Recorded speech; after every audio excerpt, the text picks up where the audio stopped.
আসসালামু আলাইকুম গাইস, আজকে আমি আবারও চলে আসলাম নতুন একটা ইন্টারেস্টিং ভিডিও নিয়ে।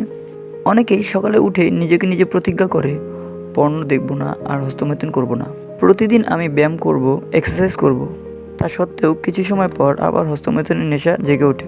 এখন হয়তো আপনাদের অনেকের মনে প্রশ্ন আছে, হস্তমৈথুনের নেশার হাত থেকে কিভাবে বাঁচবো। তো এটা জানতে হলে ভিডিওটা একটু স্কিপ না করে ভিডিওটা ফুল মনোযোগ দিয়ে দেখুন। ভিডিওটা ভালো লাগলে লাইক করে দাও, শেয়ার করে দাও, চ্যানেলে নতুন হয়ে থাকলে সাবস্ক্রাইব করে বেল আইকন অন করে দাও। তো চলুন জেনে নেওয়া যাক হস্তমৈথুনের হাত থেকে কিভাবে বাঁচা যায়।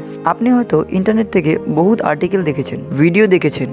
এসব আর্টিকেলে বা ভিডিওতে আপনাকে কোনো না কোনো সাজেশন দিবেই, কিন্তু এই সমস্ত কিছুর মধ্যে কোনোটাই আপনার অতটা হেল্প করবে না যতক্ষণ না আপনি এই প্রশ্নের উত্তর বের করছেন, হস্তমৈথুনের নেশা আপনার মধ্যে কোথা থেকে এলো।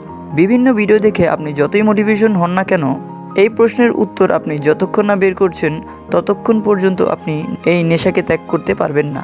সো এই এক্সাম্পলটা দেখলে আপনি একদম ক্লিয়ার হয়ে যাবেন। তাই এক্সাম্পলটি একদম মনোযোগ দিয়ে দেখুন। আপনি আপনার অতীতকে খুব ভালোভাবে রিমাইন্ড করুন। আপনি হস্তমৈথুন থেকে বাঁচার ভিডিও লাস্ট কবে দেখেছেন? হয়তো 2 দিন, 3 দিন, 4 দিন কিংবা 1 সপ্তাহ। ভিডিওটি দেখার পর আপনি কি ভেবেছিলেন?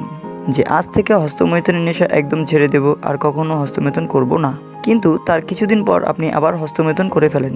কিন্তু আপনি একবার ভালোভাবে ভেবে দেখুন, হস্তমৈথুন করার আগে সোশ্যাল মিডিয়ায় যেমন ফেসবুক, ইনস্টাগ্রাম, টিকটক, ওয়েবসাইট, যে কোনো জায়গায় আপনি মেয়েদের নোংরা হট ভিডিও দেখেছেন বা ছোট ছোট ড্রেস পরা ছবি দেখেছেন। এই কারণে প্রতিটা ছেলে হস্তমৈথুনে আসক্ত হয়ে পড়ে, দিন দিন নেশায় পরিণত হচ্ছে, যার কারণে নিজের শারীরিক কত ক্ষতি করছে সে নিজেও জানে না। বন্ধুরা, ভিডিওটা ভালো লাগলে লাইক করে দাও, শেয়ার করে দাও, চ্যানেলে নতুন হয়ে দেখলে সাবস্ক্রাইব করে বেল আইকন অন করে দাও। কোনো টাকা খরচ না করে বাসায় মাস্কিউলার বডি বানাতে চাইলে আমার ইন্ড স্ক্রিনে এই ভিডিওগুলো দেখতে পারেন।